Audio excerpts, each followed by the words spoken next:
Meow, my friends. It seems North Korea's decided to upgrade from missile tests to a full-blown Russian adventure holiday. The US is sounding the alarm that Kim Jong-un's merry band of soldiers are getting a crash course in modern warfare courtesy of Vladimir Putin's Ukraine escapade. It's like the world's most dangerous internship program, with exactly 12,000 North Korean troops swapping their goose-stepping for some real-world combat experience in Russia's Kursk region since February 2022. Deputy US Ambassador to the UN, Dorothy Camille Shea, didn't mince words when she said, and I quote, "The DPRK is significantly benefiting from receiving Russian military equipment, technology and experience, rendering it more capable of waging war against its neighbours." Well, isn't that just peachy?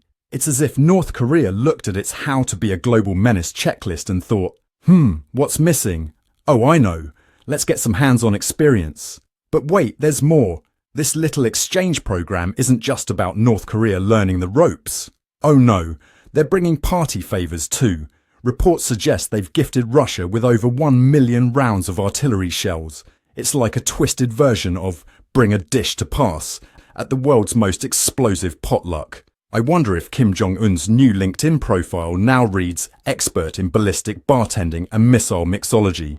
Meow, you might be wondering, what's the cost of this military makeover?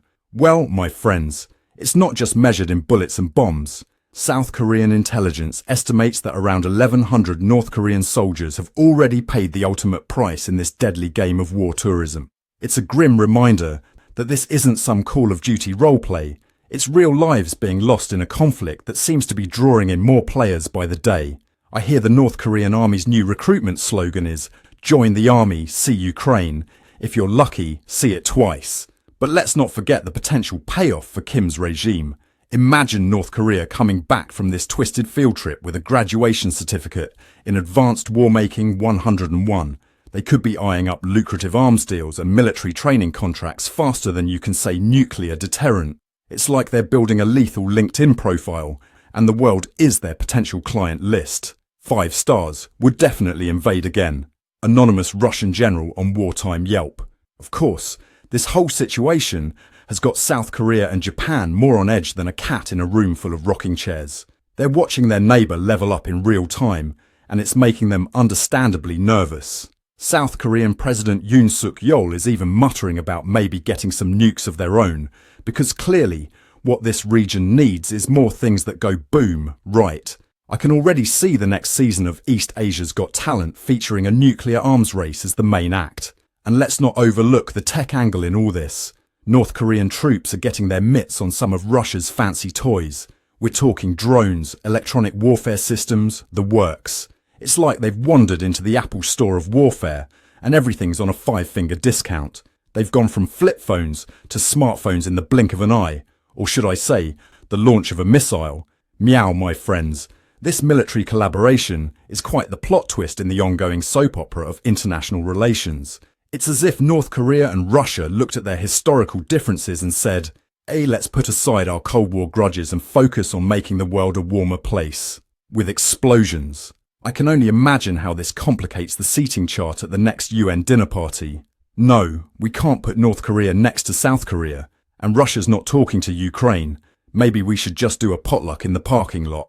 But seriously, let's consider the long-term implications of this geopolitical buddy comedy. North Korea's getting a front-row seat to modern warfare, complete with popcorn and artillery shells. It's like they've upgraded from watching war movies to starring in their own blockbuster, with Russia as the overzealous director. I can see the movie poster Meow. From the country that brought you missiles over the Sea of Japan comes the summer's hottest action flick, Pyongyang Goes to Kursk. Speaking of Kursk, let's chat about this Russian region that's become North Korea's new favourite vacation spot. Situated about 500 kilometers south of Moscow, Kursk has gone from being known for its magnetic anomaly to being the anomaly in international relations. It's like the geopolitical equivalent of a sketchy motel where 2 unlikely allies are hiding out from the global community's disapproving stares. Meow, imagine the culture shock for these North Korean soldiers. One day they're participating in Pyongyang's famous synchronized mass games. The next they're playing a very unsynchronized and messy game of real-world warfare. It's like going from a highly choreographed K-pop concert to a mosh pit at a heavy metal festival. I wonder if they're keeping up with their synchronized marching in between dodging Ukrainian counter-offensives. And let's not forget the potential economic implications for North Korea. This military field trip is like a failing business getting an unexpected investment, but instead of cash, it's in the form of combat experience and Russian military hand-me-downs. I can see the next North Korean budget meeting meow. Okay, we've got two options: feed the people or buy more missiles. Why are you all laughing? Meow, my friends. This whole situation is reshaping the Asia-Pacific region faster than a K-pop group can change outfits. China's probably watching from the sidelines, munching on popcorn and wondering if they should join this geopolitical dance-off or keep practicing their diplomatic waltz. Meanwhile, Japan's considering trading in their pacifist constitution for a Godzilla clause. You know, just in case giant monsters or overly enthusiastic neighbours decide to drop by uninvited. But let's talk about the real victims in all this, the North Korean propaganda poster designers. Can you imagine the pressure they're under? They've got to incorporate all this new Russian influence while still maintaining that classic "our leader is pointing at things" aesthetic. I hear they're working on a limited edition series. Kim Jong-un's Ukrainian adventure from Pyongyang with love. Meow. As for the US, they're probably rethinking their entire foreign policy faster than you can say nuclear non-proliferation. I can just picture the emergency meetings in Washington. Okay, folks, who had North Korea and Russia become besties on their 2025 bingo card? No one? Great, let's start from scratch. And let's not forget the impact on future nuclear negotiations. It's like North Korea's shown up to a game of diplomatic poker with a handful of Russian aces up its sleeve. The next round of talks should be interesting. So, about those nukes. Oh, by the way, have we mentioned our new friends with the really big country and even bigger missiles?